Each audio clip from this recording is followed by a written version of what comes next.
Comrades, మిత్రులారా, ఈరోజు పాలి రాసినటువంటి నవల అనేక వైపుల నవలను ఆవిష్కరించుకోవడానికి మనము కలుసుకోవడం జరిగింది.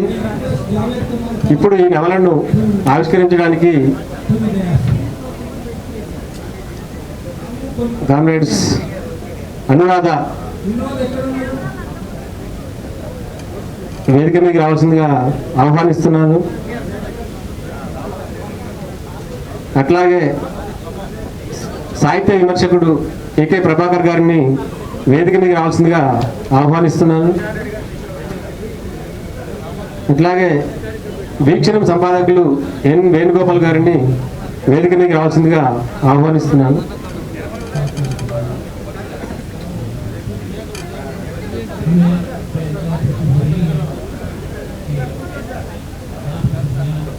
ఇప్పుడు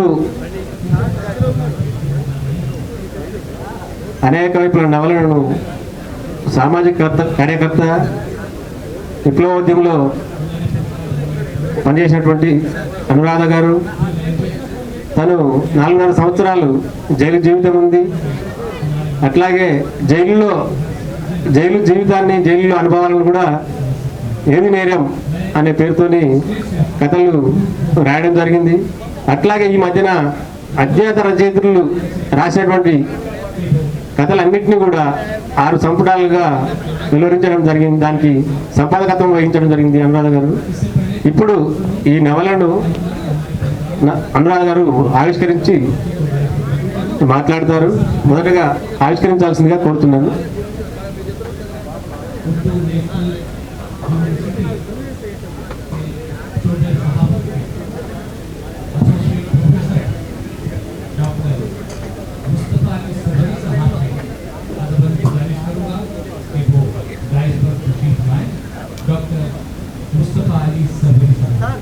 ये हमारे मेहमान खुशी है और आप तमाम से मैं जाहिर करूँगा कि अपने हाथों में थोड़ी सी जरूरत दी है। तालियां बजाने से फूल की गर्दिश भी बढ़ती है और मौसम का तकाजा भी है कि हमारे देश में गर्मी पैदा हो जाए और आपकी तालियों से भी मिलती है। बहुत शुक्रिया। आइए अपने फनकारों को बुलाना चाहता हूँ। मैं सबसे पहले आज की फनकारा लतीफ़ा और जो है तालीम से वाबस्ता डॉक्टर हुमैरा सईद साहबा को मैं इंट्रोड्यूस करना चाहूँगा। ये राइटर हैं, बेहतरीन ऑर्गेनाइजर हैं और एसोसिएट प्रोफेसर हैं अभी गोलकुंडा डिग्री कॉलेज में। ఈ నవలను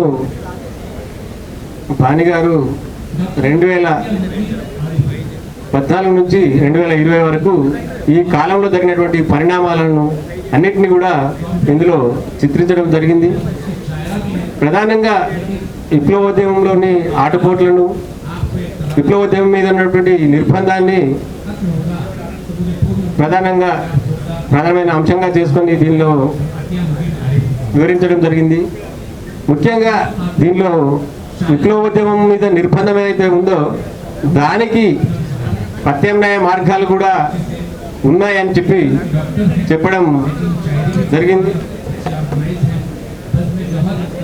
సమాజము ఈ దశాబ్దాల కాలంలో పడుతున్నటువంటి తన్లాటను అనేక వైపుల నుంచి ఇందులో తను చెప్పడం జరిగింది. ఈరోజు ఏదైతే మొత్తంగా ఆదివాసీ ప్రాంతాల్లో జరుగుతున్నటువంటి ప్రభుత్వ నిర్బంధం ఏదైతే ఉందో దాన్ని మనము ఎట్లా ఎదుర్కోవచ్చు అనే విషయాన్ని తను ఈ నవలలో చెప్పడం జరిగింది. నవలలో ఆ చెప్పడం ఒకటైతే ఈ మధ్యనే జరిగినటువంటి కామ్రేడ్ చనిపోయినప్పుడు వాళ్ళ బంధువులు చెప్పిన మాట నాకు ఈరోజు గుర్తుకొస్తుంది. అంటే మా మిత్రుడు కామ్రేడ్ చనిపోయిండు, అతను మా సిస్టర్ పెళ్లి చేసుకున్నాడు. పెళ్లి చేసుకొని పిల్లలు అయినాక కూడా ఆయన లోపలికి వెళ్ళిపోయిండు. అది ఒకటి మాకు బాధాకరమైన విషయం. కానీ ఆయన చేసినటువంటి త్యాగం ఏదైతుందో, ఆయన స్ఫూర్తి ఏదైతుందో అది సమాజానికి అవసరమైనటువంటిది అని జర్నలిస్టు ఇంటర్వ్యూలు చేస్తున్నప్పుడు చెప్పడం జరిగింది. ప్రధానంగా వాటితో మాకు ఏకీభావం లేకపోయినా కానీ సమాజానికి ఇది అవసరము. ఎందుకంటే సమస్యలు ఉన్నంత వరకు ఉద్యమం ఉంటుంది. వాళ్ళు ఈరోజు వాళ్ళను అణచివేయొచ్చు కాక కానీ సమస్యలను మాత్రము ప్రభుత్వం అణచివేయలేదు. ప్రభుత్వం ఈరోజు అయితే చెప్తుందో 2026 మార్చికి మేము మొత్తం ఉద్యమాన్ని మావోయిస్టు రహిత భారతదేశంగా మారుస్తామని చెప్తుండ్రు. వాళ్ళకి సాధ్యం కాదు. ఎందుకంటే ప్రజలకు సమస్యలు అయితే మౌలిక సమస్యలు ఏవైతున్నాయో ఆ సమస్యలు ఉన్నంత వరకు కూడా ఉద్యమం అనేక రూపాల్లో వస్తుందని చెప్పి దాని అనుభవాన్ని చెప్పడం జరిగింది. అదే విషయాన్ని కూడా నవల రచయిత నవలలో చెప్పడం జరిగింది. ప్రజల సమస్యలు ఉన్నంత వరకు ప్రజలు ఏదో రూపంలో పోరాటాన్ని కొనసాగిస్తారని చెప్పడం జరిగింది. ఈ విషయాలను ఇంకొకటి ప్రధానంగా ఏంటంటే వీళ్ళని ఎంచుకోవడంలో ఉద్దేశం ఏంటంటే ఈ నవల ఈ రూపం దాల్చడానికి అనేక రకాల సహకారం, అంటే దాన్ని చదివి దాని మీద సూచనలు చేయడం జరిగింది. ఈ స్టేజ్ మీద ఉన్నటువంటి ముగ్గురు రచయితలు కూడా వాళ్ళతో సంభాషిస్తూ సూచనలు ఇవన్నీ జరిగినాయి. దాంతోపాటు నేను కూడా అంటే పేజ్ మేకప్లో నేను కూడా ఉన్నా కాబట్టి మమ్మల్ని ప్రధానంగా ఎంచుకోవడం జరిగింది. అనేక వైపుల విషయాలను ఎట్లయితే చెప్పిండో ఈ నవల రావడానికి ఏదో ఒక రకంగా దోహదపడ్డ మా నలుగురిని తను ఆవిష్కరణకు ఎంచుకోవడం జరిగింది. ఇప్పుడు ఈ నవల గురించి అనురాధ గారు మాట్లాడతారు.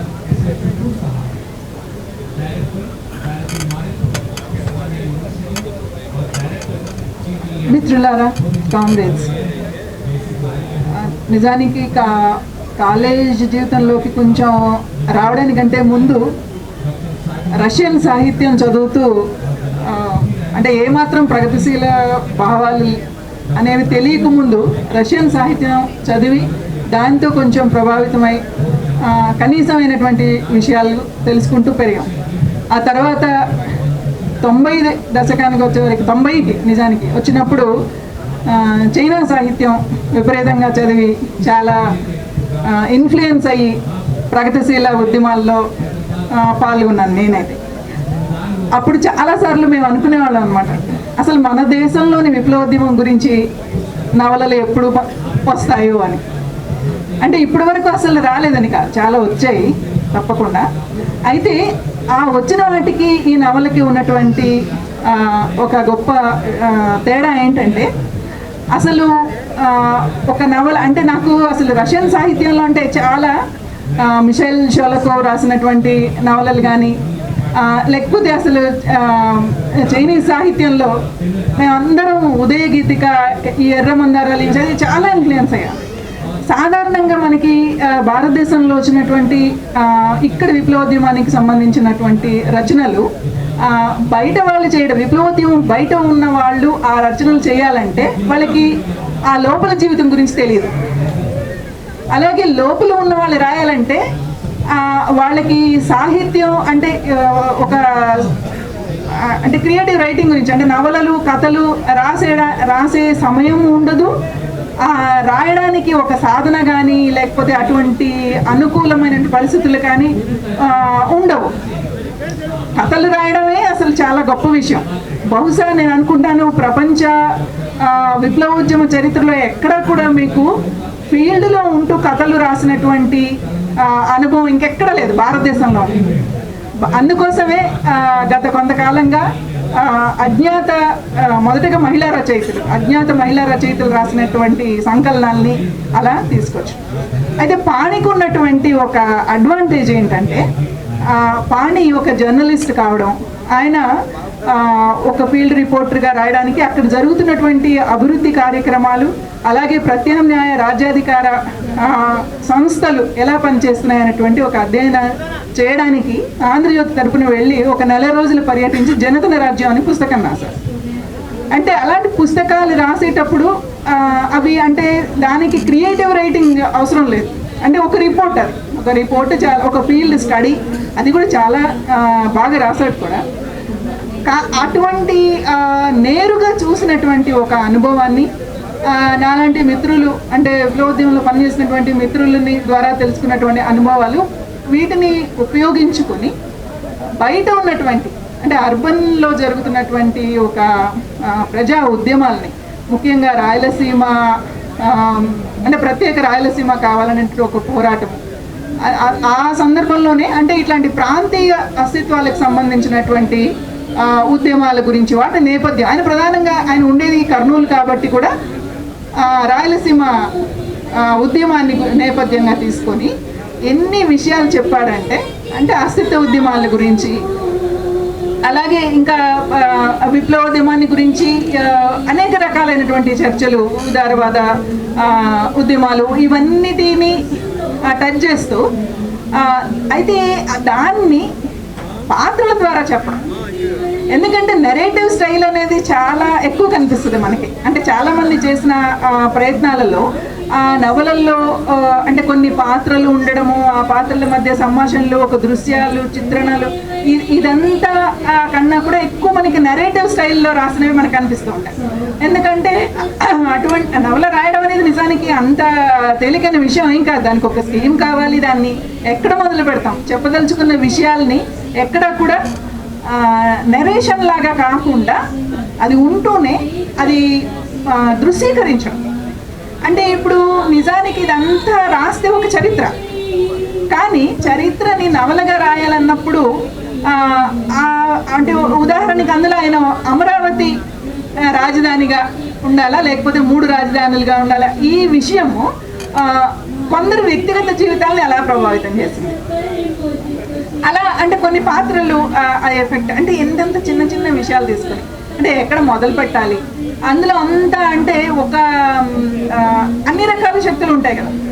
విప్లవోద్యమాన్ని గురించి అందరూ పాజిటివ్గానే మాట్లాడే వాళ్ళే ఉండరు, రకరకాల చర్చలు చేస్తూ ఉంటారు. వాళ్ళ దృక్పథంతో మాట్లాడుతూ ఉంటారు. ఆ చర్చలు ఇవన్నీ తీసుకొని అందుకనే అనేక వైపులా అనమాట, అనేక రకాలుగా ఆ పాత్రలు చిత్రీకరణ ఉంటుందన్నమాట. అయితే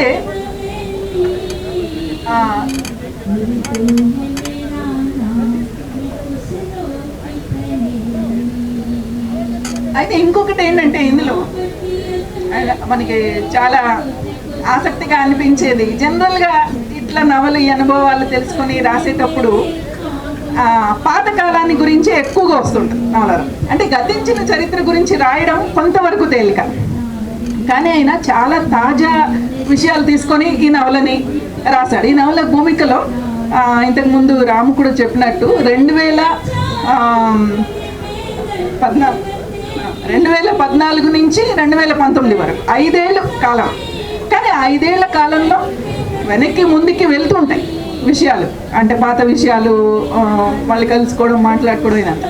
అయితే అది ఎంత రీడబిలిటీ ఉందంటే ఆ నవలకి, చాలా అంటే శిల్పం.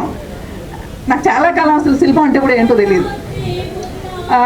అంటే ఈ కథలు రాయడం మొదలుపెట్టి అసలు కొన్ని అంటే ఎక్కడ మొదలు పెట్టాలి కథని, ఆ తర్వాత ఎక్కడో ఇప్పుడు నిజ జీవితంలో విప్లవోద్యమంలో ఉన్నటువంటి అనుభవాలు అసలు చాలా డ్రామాటిక్గా, సినిమాటిక్గా అనిపిస్తుంటాయి.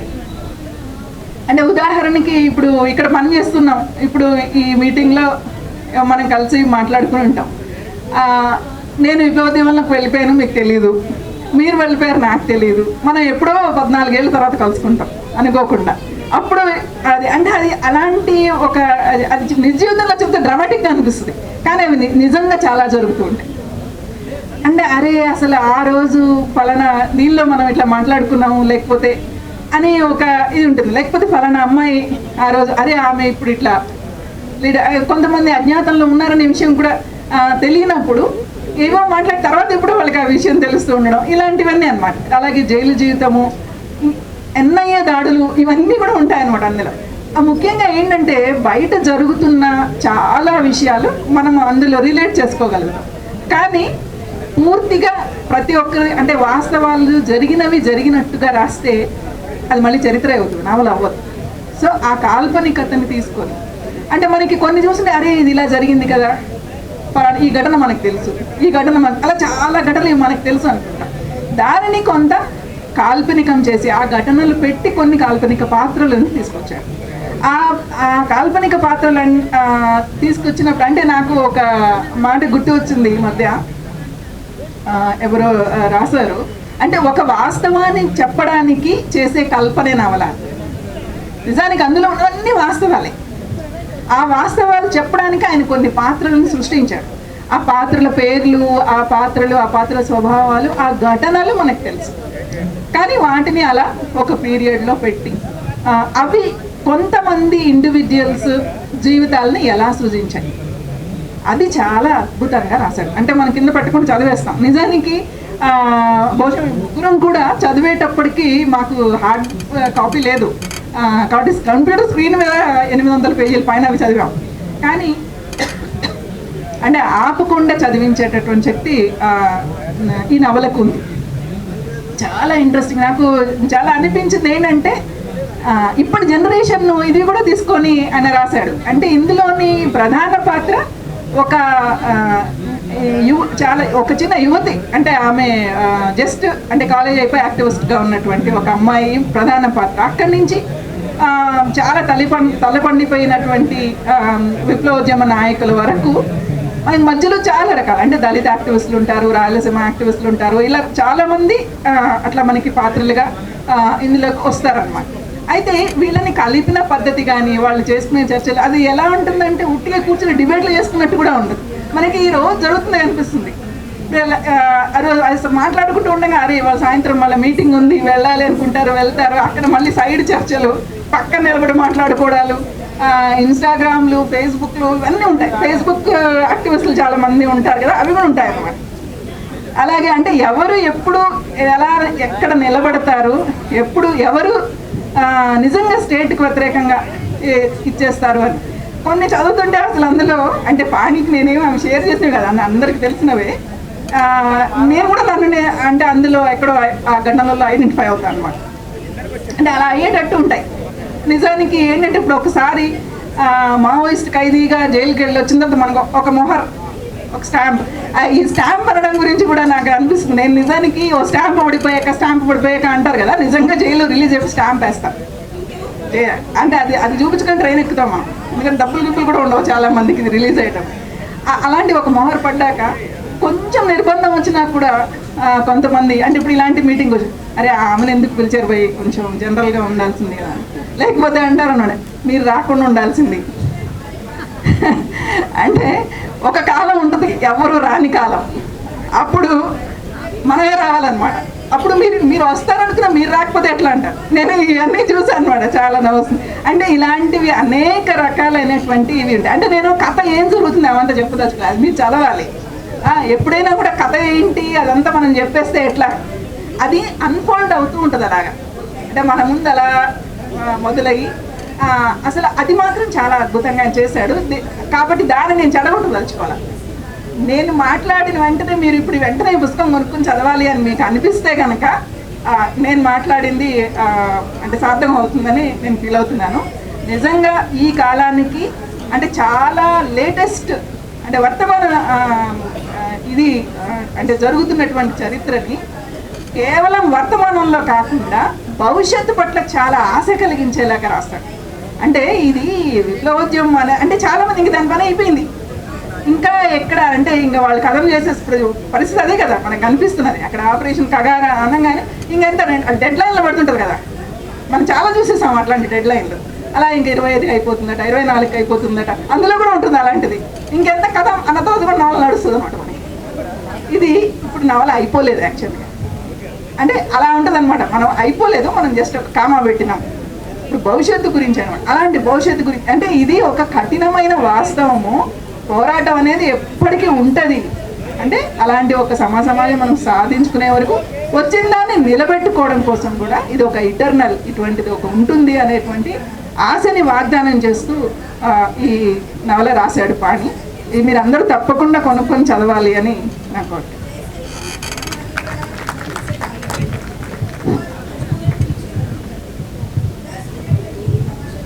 అనురాధ గారు అన్నట్టు ఈరోజు అననుకూలమైన పరిస్థితులు ఉన్నాయి కావచ్చు, కానీ అనుకూలమైన పరిస్థితులు కూడా ఉన్నాయనే విషయాన్ని ఆ నవలలో చాలా స్పష్టంగా చెప్పడం జరిగింది. ఇప్పుడు ఈ నవల చదివినటువంటి సాహిత్య విమర్శకుడు ఏకే ప్రభాకర్ గారిని మాట్లాడాల్సిందిగా కోరుతున్నాను.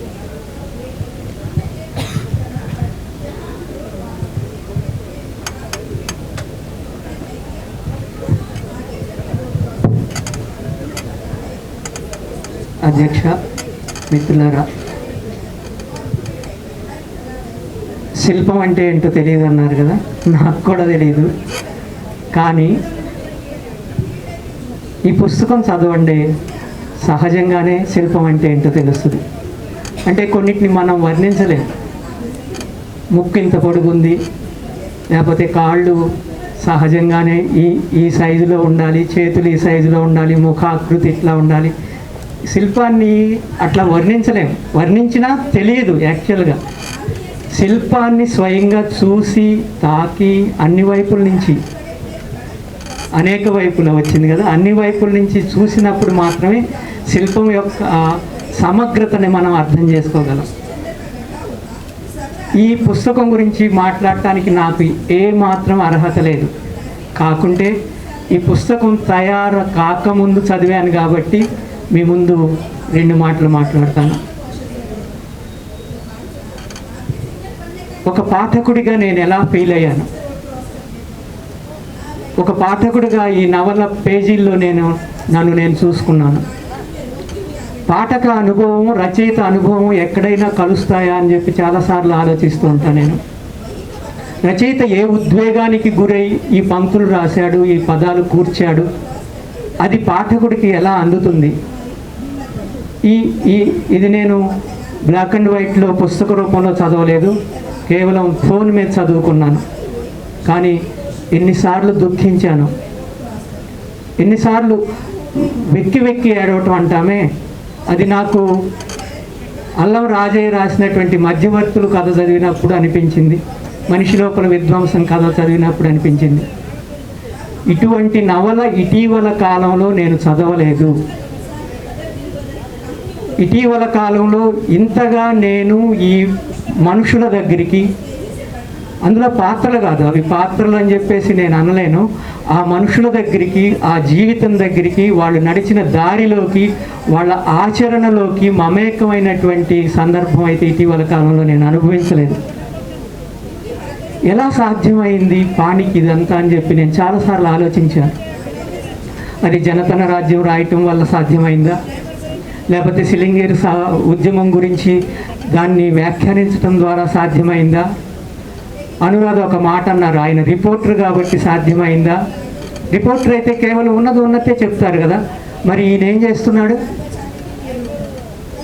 ఈయన మొత్తాన్ని చూస్తున్నాడు, మొత్తంలోంచి వ్యక్తుల్ని చూస్తున్నాడు, మొత్తంలోంచి మనందరినీ చూస్తున్నాడు.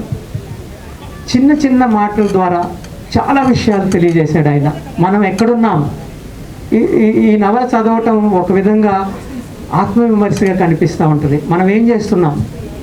అక్కడెక్కడో ఎంతోమంది ప్రాణాలు కోల్పోతున్నా, ఇదివరకు ఒకళ్ళు ఇద్దరు చచ్చిపోతూ ఉండేవారు, చంపేస్తూ ఉండేవారు. వాటిని తీసుకొచ్చి తర్వాత ఎన్నో ఉద్యమాలు జరిగాయి, కనీసం ఆ బాడీస్ ఇవ్వండి అన్న ఉద్యమాలన్నా జరిగాయి. ఇప్పుడు ఒకళ్ళు ఇద్దరు కాదు, 1/2 డజన్ చనిపోతారు. క్రూరంగా హింసించి 12 మంది చనిపోతారు, 24 మంది చనిపోతారు. పొద్దున 24 అంటారు, మధ్యాహ్నం అయ్యేసరికి 36 అంటారు, సాయంత్రం అయ్యేసరికి 40 అంటారు. ఇవన్నిటి మధ్య మనం ఎక్కడ వేరైపోయాము? మనలాగా ఎంతమంది వేరయ్యారు? ఈ వేరైన వాళ్ళందరినీ కలుపుకు రావటానికి ఏం చేయాలి? అది ప్రశ్న. ఈ ప్రశ్నని చాలా సావధానంగా, చాలా జాగరూకతతో పాణి సాధించాడు.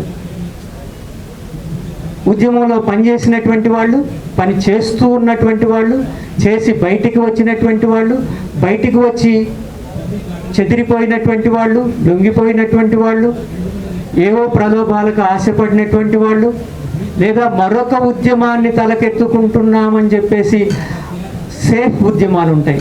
సేఫ్ ఉద్యమాలు అంటే దానివలన ఏమీ నష్టం జరగదు వాళ్ళకి. కనీసం సంజయక్కని తీసుకెళ్ళి లేకపోతే మరొకరిని తీసుకెళ్ళి 1 గంట సేపు కూడా కూర్చోబెట్టాల్సిన అవసరం కలగదనమాట. ఆ ఉద్యమాలు బాగా నడుస్తూనే ఉంటాయి. అనేక వైపులా అనేక ఉద్యమాలు నడుస్తూ ఉన్నప్పుడు వాళ్ళ మధ్య మనం ఎక్కడున్నాము? వాటి పట్ల విప్లవోద్యమం వైఖరి ఏంటి? వీళ్ళు విప్లవోద్యమం పట్ల ఎటువంటి వైఖరి ప్రదర్శిస్తున్నారు? ఇది ఒక మాట చెప్పాలి నేను. శిల్పం గురించి ఎట్లాగా అనుకున్నాం కాబట్టి, అనురాధ వాస్తవికత గురించి కాల్పనికత గురించి కూడా మాట్లాడుకున్నారు కాబట్టి, సుధా అని ఒక అమ్మాయి ఉంటుంది. సుధా అనేటువంటి ఆమె ఓకే, మళ్ళీ ఒక అమ్మ సాధన అనేటువంటి ఒక అమ్మాయికి, ఆ అమ్మాయి చుట్టూ నడుస్తూ ఉంటుంది. ఆ అమ్మాయి అందరితోటి కలుస్తూ ఉంటుంది. అటు దళితోద్యమకారులతో కలుస్తూ ఉంటుంది, ఇటు ప్రాంతీయ ఉద్యమంలో ఉంటుంది, లేకపోతే బహుజన ఉద్యమంలో ఉంటుంది, మైనార్టీలతో ఉంటుంది. అందరితోనూ కలుస్తూ ఒక కూడగట్టుకుంటూ వస్తుంది, నేర్చుకుంటూ ఉంటుంది. It is a learning process అన్నమాట. ఏమి నేర్చుకుంటుంది? మనందరము ఏదో ఒక రూపంలో బాధితులమే, స్టేట్ ద్వారా బాధితులమే. ఈ బాధితులందరూ కలవాల్సినటువంటి సామూహికమైనటువంటి ఆచరణ ఒకటి అవసరము. ఆ సామూహిక ఆచరణ ఏంటి అంటే విప్లవోద్యమం.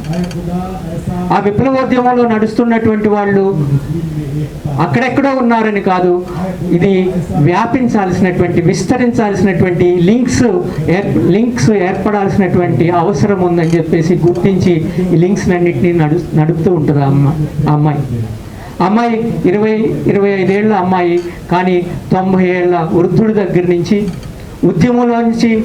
ఉద్యమంలోంచి బయటికి వచ్చినటువంటి ఒక తల్లి, ఉద్యమంలో చనిపోయినటువంటి మరొక తల్లి, బయట NIA దాడులకు గురైనటువంటి మరొక తల్లి. ఇదేంటి ముగ్గురు తల్లులేంటి?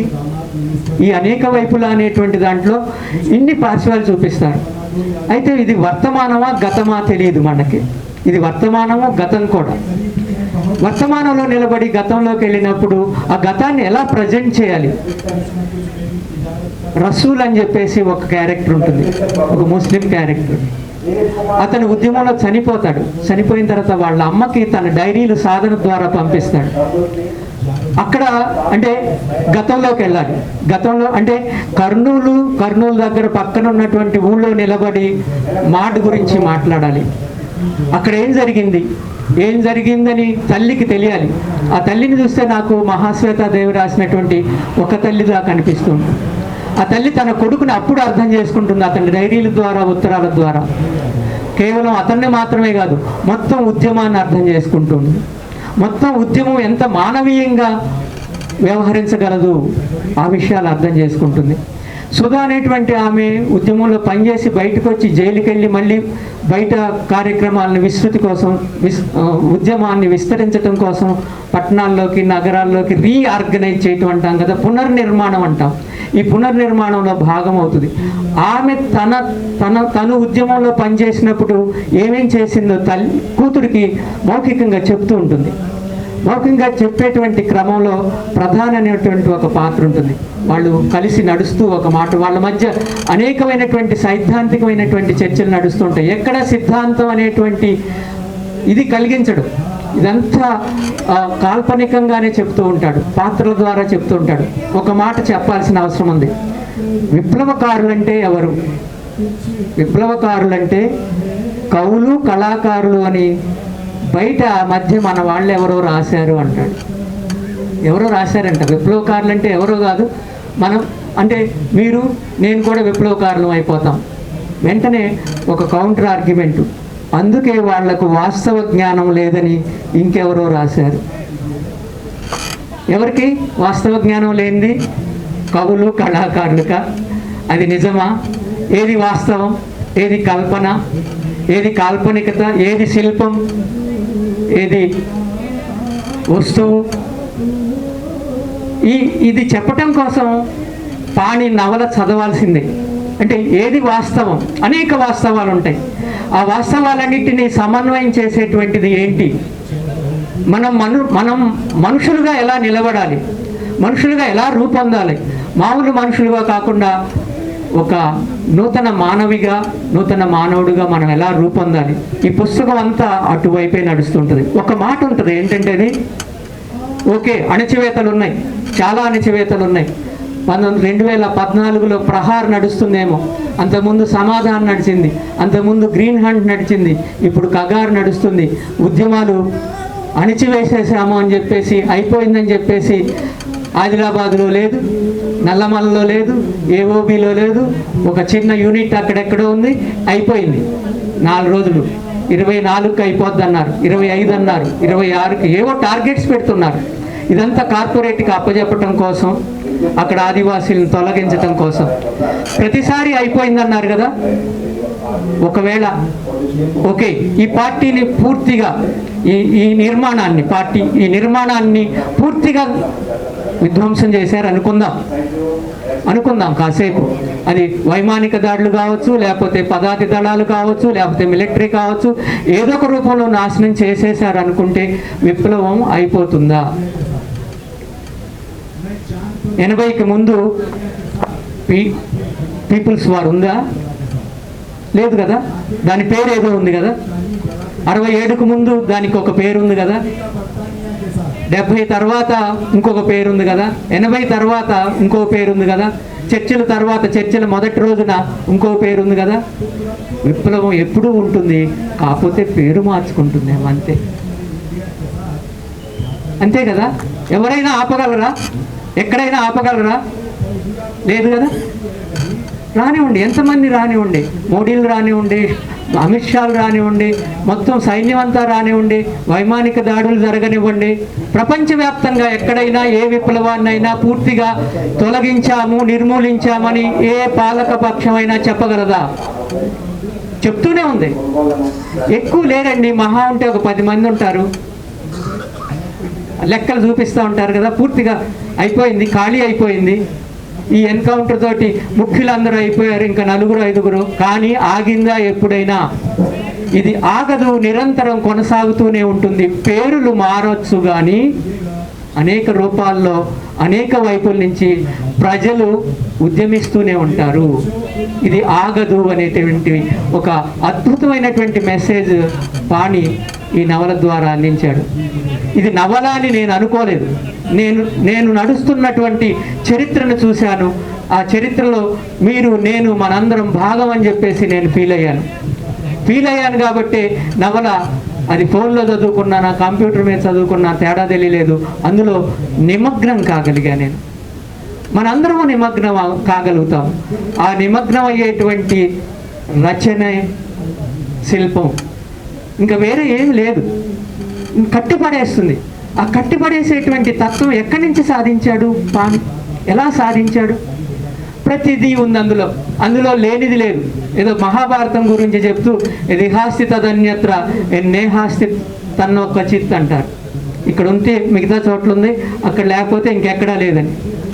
ఇప్పుడు ఈరోజు విప్లవోద్యమం గురించి, ఈరోజు దాదాపు ఒక 30 సంవత్సరాల వెనక్కి నుంచి ఇక్కడ వరకు, అంటే అస్తిత్వ ఉద్యమాలు వచ్చాక దళితోద్యమం వచ్చింది, బహుజన ఉద్యమం, మైనార్టీ ఉద్యమము, ప్రాంతీయ ఉద్యమం, ఇదంతటినీ ఒక ప్రాంతీయ ఉద్యమం బ్యాక్ డ్రాప్లో రాయలసీమ ఉద్యమం నుంచి నడుపుతున్నాడు. ఇందులో రైతుల ఆత్మహత్యలు ఉంటాయి, ఊరేగింపులు ఉంటాయి, ధర్నాలు ఉంటాయి, మీటింగులు ఉంటాయి. మీటింగ్ పక్కన ఇంకొక సైడ్ లైన్స్లో మాట్లాడుకునేటువంటి వాళ్ళు ఉంటారు. ఆ మీటింగులకు ఉండేటువంటి ప్రహసనాలన్నీ ఉంటాయి. ఇది అది అని కాదు.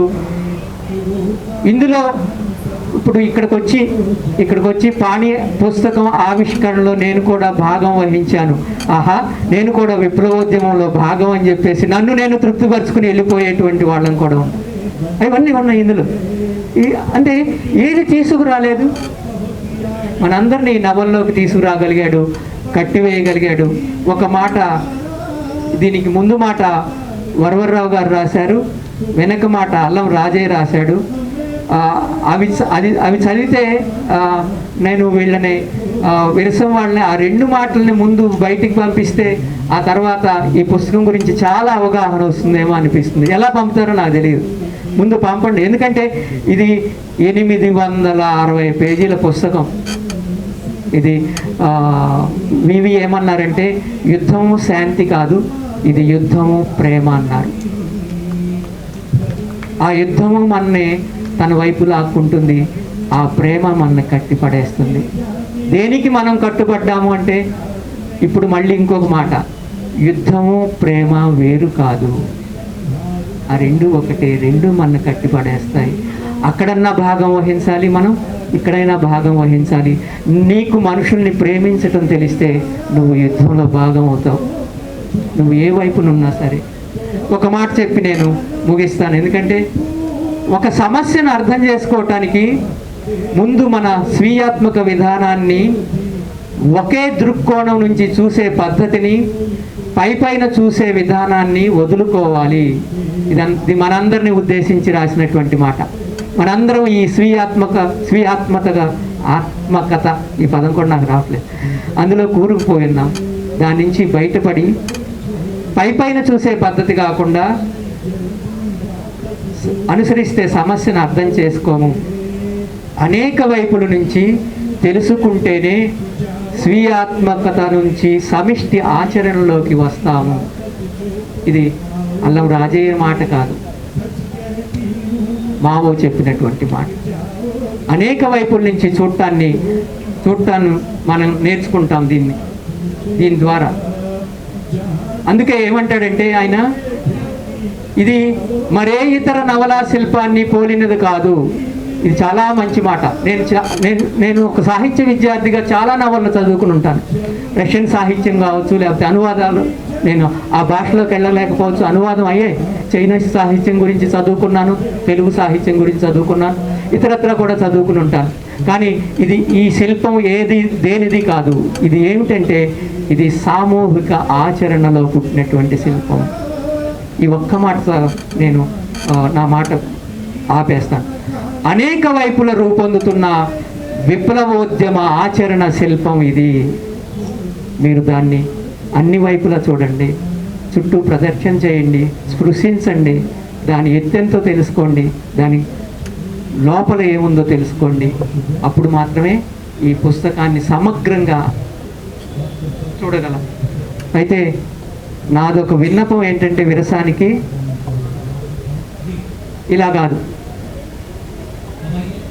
ఎంతగా మాట్లాడుకోవటానికి వీలవుతుందో రోజంతా పెట్టుకుని మాట్లాడినా ఈ పుస్తకం గురించి తేలదు. అదేదో ఎప్పుడు పెడతారో చెప్పండి, నేను మళ్ళీ అక్కడికి వస్తాను. నేను కూడా విప్లవోద్యమంలో భాగం అని ఒక సంతృప్తితో వెనక్కి వెళ్తాను. Thank you sir. నవలలోని సున్నితత్వాన్ని, అట్లాగే ప్రధానంగా నవల ఆచరణ కేంద్రంగా వచ్చిందనే విషయాన్ని చాలా చక్కగా చెప్పారు. ప్రభాకర్ గారికి కృతజ్ఞతలు. ఇప్పుడు వేణుగోపాల్ గారు మాట్లాడతారు. వేణుగోపాల్ గారిని మాట్లాడాల్సింది.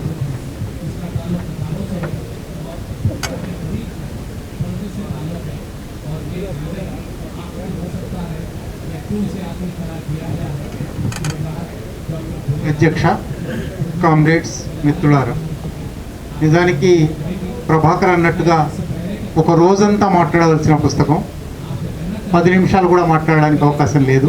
సరిగ్గా 9 గంటలకి లైట్లు ఆఫ్ చేస్తారు, మనం మాట్లాడినా మాట్లాడకపోయినా. మొట్టమొదట ఇది 864 పేజీల పుస్తకం. దాంట్లో 30 పేజీలు ముందు మాటలు పోతే 830 పేజీల నవల. అంటే రష్యన్ నవలలు, ఫ్రెంచ్ నవలలు, ఇంగ్లీష్ నవలలు, ముఖ్యంగా 19వ శతాబ్ది నవలలు, ఆ నవలల సంప్రదాయంలో వచ్చినటువంటి నవల. బహుశా తెలుగులో 1000 పడుగలు మినహాయిస్తే 800 పేజీలు దాటిన నవలలు. బట్ చండీదాస్ గారి నవలలు కూడా ఉన్నాయి, కానీ అవి పెద్ద అచ్చులు వేసి పేజీలు పెంచారు తప్ప 400-500 పేజీలకు మించిన నవలలు లేవు. 100-200 పేజీలకు మించిన నవలలే ఉన్నాయి. ఒక రకంగా తెలుగు నవలా చరిత్రలోనే ఒక గుణాత్మకమైన నవల ఇది. అయితే ఈ నవల ఏమిటి?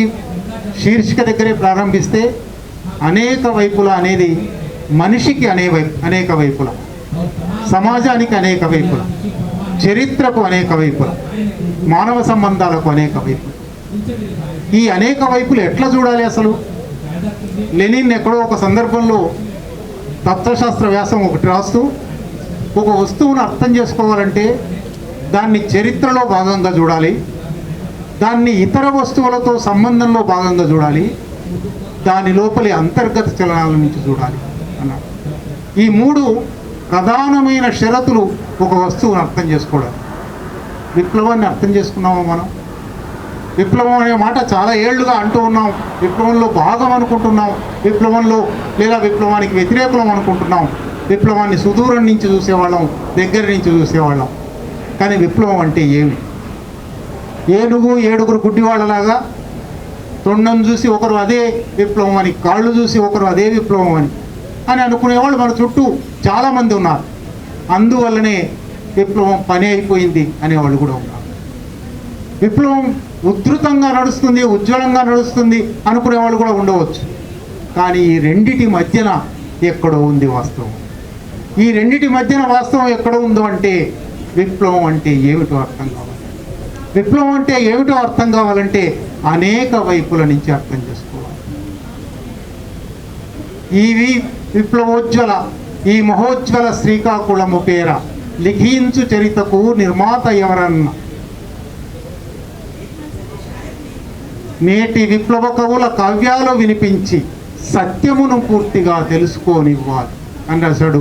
శ్రీకాకుళ విప్లవోద్యమం అణిచివేతకు గురై ఇంకా లేకుండా పోయింది, అది చితాభస్మం అయిపోయింది అని ప్రకటిస్తున్నప్పుడు వెంపటాపు సత్యంను ఆదిభట్ల కైలాసంను చంపేసి ఆనాటి హోంమంత్రి వెంగళరావు అయిపోయింది నక్సలైట్ ఉద్యమం, వాళ్ళిద్దరిని చంపేశాము, ఇంకెవరు లేరు, ఇక విప్లవోద్యమం అనేది నక్సలైట్ ఉద్యమం అనేది ఆంధ్రప్రదేశ్లో ఉండదు అని 1970 జూలై 11 నాడు ప్రకటించింది. 54 సంవత్సరాలైంది ఇవాళకి విప్లవోద్యమం పోలేదు. విప్లవోద్యమం ఆ చితాభస్మం నుంచి ఫీనిక్స్ పక్షిలాగా ఎగురుతూనే ఉంది. ఇప్పుడు 2022 కల్లా ముగిస్తాము, 2024 కల్లా ముగిస్తాము, 2026 మార్చి కల్లా ముగిస్తాము, అది కూడా పోయింది. మావోయిస్ట్ ముక్త్ భారత్ చేస్తాము అన్నవాళ్ళు నిన్న అమిత్ షా ఉపన్యాసం జాగ్రత్తగా చదవండి. మావోయిస్ట్ ముక్త్ భారత్ దగ్గర నుంచి మావోయిస్ట్ ముక్త్ ఛత్తీస్గఢ్ దగ్గరికి వచ్చాడు. భారత్ నుంచి ముక్తి చేయడం సాధ్యం కాదన్నమాట. అంటే వాళ్ళకే ఇది అర్థమవుతున్న ఒక సందర్భంలో విప్లవాన్ని ప్రేమించే వాళ్ళం, విప్లవాన్ని కోరుకునే వాళ్ళం, విప్లవం వల్ల మాత్రమే ఈ సమాజానికి పురోగతి ఉంది, ఈ సమాజం మనుగడ సాగించాలంటే, మంచి మనుగడ సాగించాలంటే విప్లవం కావాలి అని కోరుకునే వాళ్ళం. విప్లవాన్ని ఇంకెంత విశాలంగా అర్థం చేసుకోవాలి, ఇంకెంతగా అన్ని వైపులా అర్థం చేసుకోవాలి, ఇంకెంతగా మనిషిని, మరి విప్లవంలో పాల్గొనే మనిషిని అర్థం చేసుకోవాలి. అది ఈ నవల చెప్తుంది. నవల చాలా మామూలుగా ప్రారంభమవుతుంది. ఒక బహుశా 20-22 ఏళ్ల యువతి, ఆ యువతి తాను రాయలసీమ ప్రాంతీయ ఉద్యమంలో పూర్తి కాలం కార్యకర్తగా పనిచేయడానికి ఎక్కడి నుంచో కర్నూలు వస్తుంది. అక్కడ ప్రారంభమై నవల వెనక్కి ముందుకి చరిత్రలో ప్రయాణం చేస్తుంది. 2014 నుంచి 2020 వరకు మాత్రమే కథా స్థలం, కథా సమయం, కానీ 100 ఏళ్ల వెనక్కి వెళ్తుంది, బహుశా 100 ఏళ్ల ముందరికి కూడా వెళ్తుంది. ఆ సాధన అనే ప్రధాన పాత్ర ఒక అజ్ఞాతవాసంలోకి వెళ్ళిన ఇద్దరు దంపతుల కూతురు. వాళ్ళు అజ్ఞాతవాసంలోకి వెళ్ళారు కాబట్టి ఇంకొక దంపతుల దగ్గర పెంచుకోవడానికి ఇచ్చి వెళ్తారు. ఆ ఇంకొక దంపతులు కాలక్రమంలో బహుశా ఆ పాపకు 5 ఏళ్ళు 6 ఏళ్ళు ఉన్నప్పుడు విడిపోతారు. ఈ పాపను మళ్ళీ ఏం చేయాలి? మరొక కుటుంబంలో పెడతారు. అంటే మనిషి జీవితంలో ఎన్ని సంక్షోభాలు వచ్చే అవకాశం ఉంది, ఎన్ని మలుపులు తిరిగే అవకాశం ఉంది. ఆ మలుపుల్లో ఒక మలుపుగా ప్రాంతీయ ఉద్యమంలోకి వచ్చిన తర్వాత ఆ ప్రాంతీయ ఉద్యమ క్రమంలో కర్నూలు కథాస్థలం ప్రధానంగా. అక్కడ ఫేస్బుక్ మీద విప్లవాన్ని గేలి చేసేవాళ్ళు ఉంటారు, ఫేస్బుక్ మీద హిందుత్వాన్ని సమర్థించే వాళ్ళు ఉంటారు. రాయలసీమ ప్రాంతీయ ఉద్యమంలోకి ప్రవేశిస్తూ ఇది అగ్రవర్ణాల ఉద్యమం అని విమర్శించే దళిత పాత్రలు ఉంటాయి. విప్లవోద్యమంలో పనిచేసి బయటికి వచ్చేసి బహుజనవాదమే గొప్ప, ఎన్నికల రాజకీయాలే గొప్ప అనుకునే పాత్రలు ఉంటాయి. లేని పాత్ర లేదు. ఇంతకుముందు ప్రభాకర్ చెప్పాడు, ఎట్లాగైతే భారతం గురించి అంటారో దీనిలో లేని వస్తువు ప్రపంచంలో లేదు అన్నట్టుగా 2014-20 మధ్య మీరు ఏ అంశం సమాజంలో చూశారో ఆ అంశం ప్రతి ఒక్కటి ఈ నవలలోకి వచ్చింది. అంటే ఒక రకంగా ఇది కళ్ళ ముందరి చరిత్ర. Fact is stranger then fiction అంటారు. ఈ నవల పూర్తి వాస్తవాలే రాసింది, కానీ కల్పన కన్నా, కళాత్మక కల్పన కన్నా, ఊహ కన్నా అద్భుతంగా రాసింది. కల్పన, వాస్తవము, కళ మూడు ఒక రసాయనిక సమ్మేళనంలో కలిస్తే ఏమి సాధ్యం అవుతుంది? చాలా మామూలు విషయాలే రసాయనిక సమ్మేళనంలో కలిసినప్పుడు వాటికి లేని లక్షణాలను సంతరించుకుంటాయి, కొత్త లక్షణాలను తీసుకొస్తాయి, కొత్త వస్తువులు వస్తాయి, కొత్త మూలకాలు వస్తాయి, కొత్త సంయోజనాలు వస్తాయి. నవల అట్లా అనేక సంయోజనాలను సాధించింది. ఇది ప్రభాకర్ కూడా చెప్పినాడు, అను కూడా చెప్పింది. నేను ఈ 800 పేజీల నవల నిజానికి నేను చదివినప్పటికీ, ఈ అచ్చై మీరు చదవబోయేటప్పటికీ చాలా మార్పులు కూడా వచ్చుంటాయి. ఎందుకంటే ఆయన కనీసం ఒక 60 మందితో ఇది ముందే చదివించి, వాళ్ళతో చర్చించి, వాళ్ళ అభిప్రాయాలు తీసుకొని చేర్పులు మార్పులు చేస్తూ వచ్చాడు. ఇప్పుడున్న నవల ఎన్ని మార్పులతో ఉందో నాకు తెలియదు, నేను చదివిన దానికన్నా. కానీ ఆ 800 పేజీల్లో కనీసం 20-30 సార్లు వలవల ఏడ్చాను. అమరుల సందర్భంలో, అమరత్వాల సందర్భంలో, ఉద్వేగాల సందర్భంలో, విప్లవోద్యమం ఎంత విశాలంగా ఆలోచిస్తున్నది అని తెలిసినప్పుడు, విప్లవోద్యమంలో ఎక్కడో ఒక చోట పొరపాటు ఆలోచనలు ఎట్లా వస్తున్నాయి అని తెలిసినప్పుడు, మీరు అనేక ఉద్వేగాలు, అనేక రసాలు అంటారు పాత భాషలో చెప్పాలంటే, ఆ అనేక రసాలు నవల నిండా సాగుతూ ఉంటాయి. ఒక చోట చాలా తీవ్రమైన ఉద్రేకం కలుగుతుంది, ఒక చోట చాలా తీవ్రమైన దుఃఖం వస్తుంది, ఒక చోట చాలా తీవ్రమైన సంతోషం కలుగుతుంది. నవల నిజంగా నవల ప్రయోజనం అది. నవల మనిషిలో ఆ అనుభూతులు, పాఠకులలో ఆ అనుభూతులు రేకెత్తించాలి. ఈ నవల పూర్తిగా అటువంటి అనుభూతులు రేకెత్తించింది. అన్నిటికన్నా ఒక మన కళ్ళ ముందర జరిగిన ఘటన, నిజానికి అది 2012లో జరిగింది. ఈ కథాకాలానికి సంబంధించిన విషయం కాదు, కానీ వాస్తవ జీవితాన్ని కల్పనగా మార్చేటప్పుడు, కళాత్మకతగా మార్చేటప్పుడు తప్పనిసరిగా అనేక పాత్రల నుంచి, అనేక నిజ జీవిత మనుషుల నుంచి ఒక పాత్ర తయారవుతుంది, అనేక నిజ జీవిత ఘటనల నుంచి ఒక ఘటన తయారవుతుంది. గంటి ప్రసాదం హత్య మీరందరూ వినే ఉన్నారు. గంటి ప్రసాదం హత్య ఎట్లా జరిగింది? నయీం ముఠా చేతుల ద్వారా ప్రభుత్వం ఎట్లా ప్రసాదం గారిని చంపేయించింది. ప్రసాదం గారి చంపిన తర్వాత కూడా ఆయన మరణించిన తర్వాత ఆసుపత్రికి తీసుకుపోయారు. ఆసుపత్రిలో ఆయన నేను విప్లవం కోసం బతకవలసి ఉంది కనుక నన్ను బతికించండి. చనిపోవడానికి కొద్ది ముందు ఆయన ఒక ఉపన్యాసం చేస్తూ, ఇవన్నీ వాస్తవంగా జరిగిన ఘటనలే, కానీ ఇక్కడ ఒక పాత్రలోకి అవన్నీ ఆపాదించబడ్డాయి. కొద్ది సమయం ముందు ఆయన గుంటూరులో, ఆయన నెల్లూరులో హత్య జరిగింది. గుంటూరులో ముందు రోజు ఒక ఉపన్యాసంలో విప్లవకారులం లేదా విప్లవ సానుభూతి పరులం, సాధారణంగా ప్రగతిశీలవాదులం అని చెప్పుకునే వాళ్ళం, చాలా త్యాగం చేస్తాం, చాలా వదులుకోవడానికి సిద్ధపడతాం, కానీ మన అహంకారాన్ని వదులుకోలేము అన్నారు.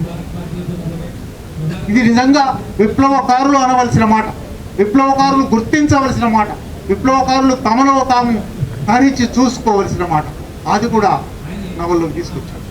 అంటే నవలలోకి గత 15-20 సంవత్సరాల విప్లవ జీవితంలో, సామాజిక జీవితంలో జరిగిన అనేక విషయాలను, అనేక సంబంధాలను, అనేక ఘర్షణలను, అనేక ఐక్యతలను నవలలోకి కళారూపంలోకి యథాతథంగా కాదు, రిపోర్టేజ్ కాదు, జనతన సర్కార్ ఒక రిపోర్టేజ్ చేశాడు, కానీ ఈ పుస్తకం అనేక వాస్తవ ఘటనలను కళారూపంలో చిత్రించింది.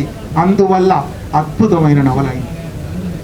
తెలుగు విప్లవ నవల, మొత్తం నవల చరిత్ర సంగతి పక్కన పెట్టండి, విప్లవ నవల చరిత్ర తీసుకుంటే 1973లో కొండగాలి అని శ్రీకాకుళం విప్లవోద్యమం మీద భూషణం గారు రాసిన నవలతో నవల చరిత్ర ప్రారంభమైంది.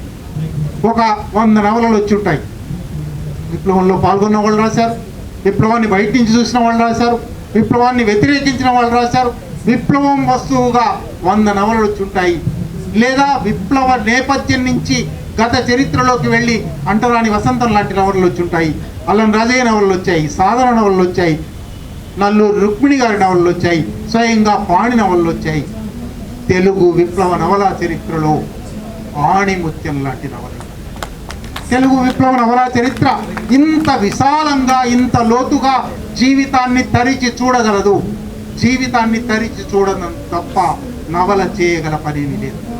ఆ పని పాణి నవల అద్భుతంగా చేసింది. మీరు చదవడం ప్రారంభిస్తే చూడగానే భయం వేస్తుందేమో, 830 పేజీలు అమ్మో అనిపిస్తుందేమో, కానీ మొదలు పెడితే ఆపలేదు. మొదలు పెడితే సాధనం తన చేత్తో మీ చేయి పట్టుకొని తాను తిరిగిన చోట్లని, ఆమె కర్నూలు తిరిగింది, హైదరాబాద్ తిరిగింది, దండకారణ్య అడవిలోకి వెళ్ళింది, నల్లమల అడవిలో పాత జ్ఞాపకాలను తలుచుకుంటూ తిరిగింది. ఆ ప్రయాణాలన్నీ మీతో చేయిస్తుంది. మీరు నవల ఆపలేరు, చదవండి.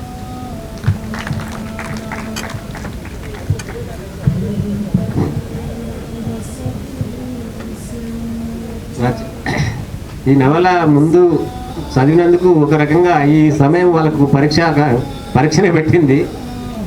చాలా సంక్షిప్తంగా అయినా కానీ చాలా వివరంగా చాలా విషయాలను వివరించడం జరిగింది. ప్రభాకర్ గారు అన్నట్లు ఈ నవల, ఇంత పెద్ద నవలలు, చాలా విశాలమైనటువంటి అనేక విషయాలు తగ్గినటువంటి నవల, ఇంత పెద్ద నవల గురించి చాలా ఒక 40 మినిట్స్లో మనము, అంటే మన బుక్ పేరు నిబంధనల ప్రకారం మనం ముగించుకోవాల్సి వస్తుంది తప్ప, దీని మీద తప్పకుండా విరసం ఒకరోజు వర్క్షాప్ పెట్టి దీని మీద పూర్తిగా ఒక వర్క్షాప్ నిర్వహిస్తుంది. తప్పకుండా ప్రభాకర్ గారి సూచనలు తీసుకుంటున్నాం. అట్లాగే ఈ నవల మనకు మరణతర స్టాల్ 259లో దొరుకుతుంది, అక్కడికి మీరు అందరూ రాగలరు. అట్లాగే ఈ నవల ఆవిష్కరణకు వచ్చినటువంటి అందరికీ కూడా విరసం పక్షాన పేరున విప్లవాభినందనలు తెలియజేస్తున్నా. విరసం స్టాల్లో అట్లాగే కేఎస్ సంపూర్ణ రచనలు కూడా 2 వాల్యూమ్లు మనకు అందుబాటులో ఉన్నాయి, అక్కడ దొరుకుతాయి. మీరందరూ కూడా విరసం స్టాల్ను సందర్శించి ఈ పుస్తకాలను కొనుగోలు చేస్తారని విజ్ఞప్తి చేస్తాం. ఇంతటితో ఈ సమావేశం ముగిసింది. మీ అందరికీ కూడా మరోసారి ఇక్కడ కూడా ఉన్నాయి, మన మిత్రులు తెచ్చిండ్రు అనేక వైపుల నవలను. ఇక్కడ కావాలనుకున్న వాళ్ళు ఇక్కడ కొనుక్కోవచ్చు.